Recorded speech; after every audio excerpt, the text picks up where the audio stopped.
அஸ்ஸலாமு அலைக்கும் வரஹ்மத்துல்லாஹி வபரகாத்துஹு. கடனிலிருந்து வெளிவர நபி ஸல்லல்லாஹு அலைஹி வஸல்லம் அவர்கள் கற்றுத்தந்த துஆவை பற்றி தான் இந்த வீடியோல தெரிஞ்சுக்க போறோம். நபி தோழர் ஒருவர் அபு உமாமா ரலியல்லாஹு அவர்கள் ஒரு தடவை பள்ளிவாசலுக்குள் நுழைந்தார்கள்.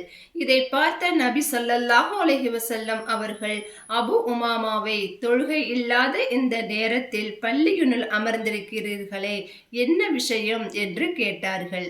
அதற்கு அவர், இறை தூதரே, எனது கவலைகளும் கடன் சுமைகளும் தான் என்னை இந்த இடத்திற்கு கொண்டு வந்தது என்று சொன்னார்கள். அதற்கு நபி ஸல்லல்லாஹு அலைஹி வஸல்லம் அவர்கள், நான் உங்களுக்கு ஒரு பிரார்த்தனையை கற்றுத் தருகிறேன். அதை நீங்கள் காலையிலும் மாலையிலும் ஓதி வந்தால் அல்லாஹ் உங்கள் கவலைகளை போக்கி உங்கள் கடனை நிறைவேற்ற வழிவகை செய்வான் என்று கூறினார்கள். அதற்கான துஆவை பார்ப்போம். அல்லாஹும்ம இன்னி அஊது பிக மினல் ஹம்மி வல் ஹஸனி வல் அஜ்ஸி வல் கஸலி வல் புஹ்லி வல் ஜுப்னி வலலஇத் தைனி வ அலபதிர் ரிஜால்.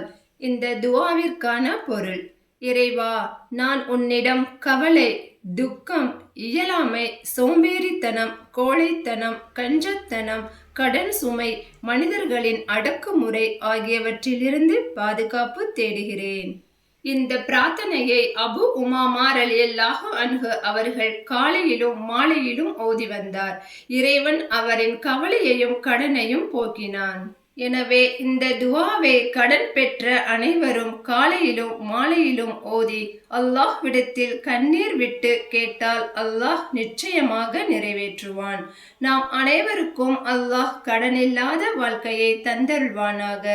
இறையச்சத்தோடு வாழ்வோம், மறுமையில் வெற்றியாளராவோம். அஸ்ஸலாமு அலைக்கும் வரஹ்மத்துல்லாஹி வபரகாத்துஹு.